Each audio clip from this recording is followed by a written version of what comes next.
worry about bloopers. So I just need to get your hands. Not my hand, just like, I'm gonna start taking this panel out. So just, yeah. Okay. Enough to see like me in frame because I'm gonna be talking, right? Okay. This display that I showed in the last video, but it's basically a 192 by 32 LED panel. It's not anything fancy, like it's not a TV resolution, but that's not the intent. Like if you're gonna make, you know, a NYC style subway sign, this is probably the right form factor, but it's like, it's a little too big. What we're doing today is we're actually salvaging these display panels. There are 3 of them, and they're 32 by 64 each. And we're gonna try to get one out of here, but as you can see, like, you know, there's just boogers everywhere, just all hot glue. So we're gonna have to hit it with a hot air gun, and then try to pry everything out with a hot air gun. And let's see if we can get a wire out.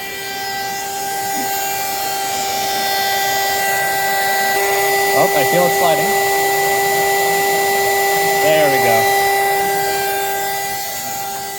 You know, I really don't understand the economics of this panel. Probably because I haven't like grasped how cheap it is to build this thing in a factory, or at least I don't know what scale they ran this at. Because like this had screw holes, so you have to have some people doing screws by hand.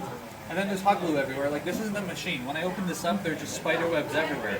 So people are doing this all by hand. If you look really closely here, by these little joiner panels that I'll have to remove, they're actually cut like by scissors. This is a really rough cut, and they're not symmetrical.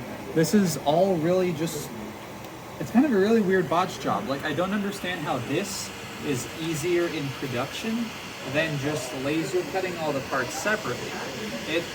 It kind of blows my mind, but it also makes me happy that there's enough room for improvement, at least with the kind of stuff you see on Amazon. So what we also have here is a Pi Pico, you know, not the Raspberry Pis that you can't buy anytime, but just like, you know, the small microcontroller. And you're wondering, what's all this setup? And I didn't do this. I actually got gifted this thing as part of a Secret Santa. One of my friends just sent me a box, and it had a little pull tab on it, and it was just like, pull here. And I was like, you know what? I have to follow along no matter how badly I'm getting pranked. You know, I have to follow for this, do it for the meme, do it for the Vine. So I plug it in. And if you listen closely, there's the worst, most chopped up rendition of Wham's Last Christmas playing. If you hear Last Christmas by Wham, during December you lose something called Whamageddon, so you try to go all the way through December without hearing that crappy song. So I got punked. I got punked by a Raspberry Pi Pico and a Radio Shack op amp. Thomas, say hi Thomas. Hello. Thomas is going to be desoldering this thing so we can get access to it. We're going to try to wire it up to one of these panels that I'm going to extract. We can get one of those out and we can get, you know, just a single line of pixels across the screen. We're set.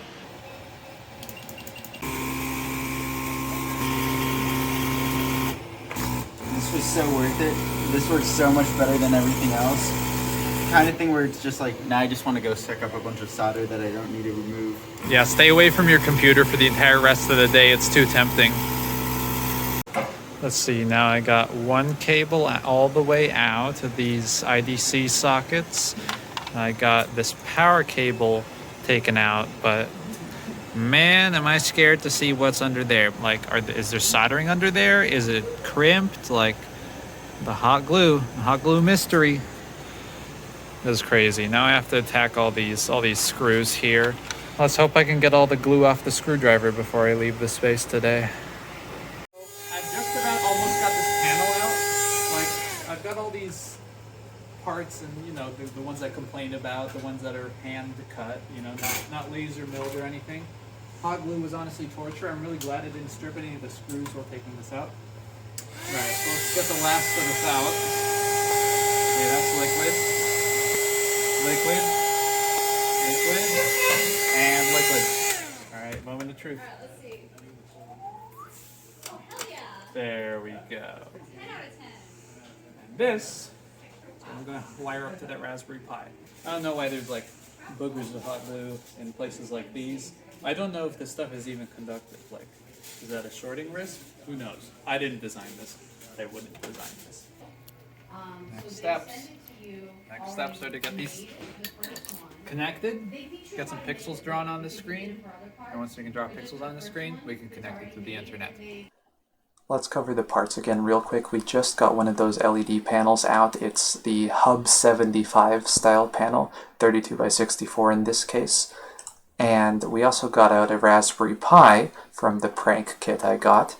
And we got it, well, it's a Raspberry Pi Pico, so it's really a microcontroller board. Excuse me. And the nice thing about this microcontroller board is that it has 2 cores on board, and it also has programmable I/O blocks. So instead of having fixed blocks like just fixed SPI, like it has some, but that's not all you have, you can program these to have custom logic for, say, drawing pixels and their clocks to this LED panel. And lastly, this is going to connect to the internet. This is just an ESP32 development board. It really doesn't matter which one you get because all of these have a pretty good ecosystem through Arduino, the Arduino IDE and Arduino libraries for connecting this to the internet, connecting this to other devices. Raspberry Pi Pico does get sold as a Wi-Fi variant, but I don't know how viable its SDK is and how easy it is to use compared to, say, the Arduino ecosystem for the ESP32. That's an ecosystem I'm familiar with at this point. So again, the data is going to flow, to the internet, and the main application is sort of going to run on this ESP32 core, and the data is going to flow. The pixel, like the frame data that we want to display, like what are we displaying next, is going to flow to Core 2. Core 2 is going to maintain a frame buffer and pass it on to Core 1. And then Core 1 is going to be exclusively, just its full-time job is interacting with PIO and making sure it gets all the pixels it needs on time. And those pixels need very precise timings to show up on the Hub 75. And that's what I have planned in store next video.